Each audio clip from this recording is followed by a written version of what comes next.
আমরা ইন্টারনেট বন্ধ করিনি, ইন্টারনেট বন্ধ হয়ে গেছে।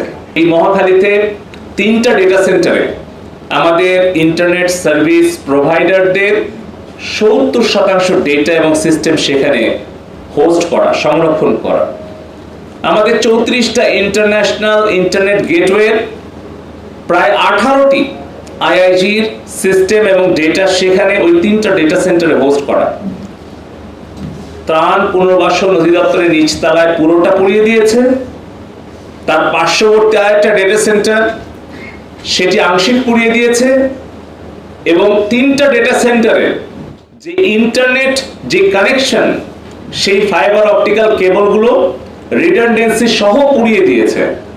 আপনারা নিজেরা গিয়ে দেখেছেন, আপনারা সেগুলো ভিডিও প্রচারও করেছেন, যার ফলে আইএসপি 70% সার্ভার সেখানে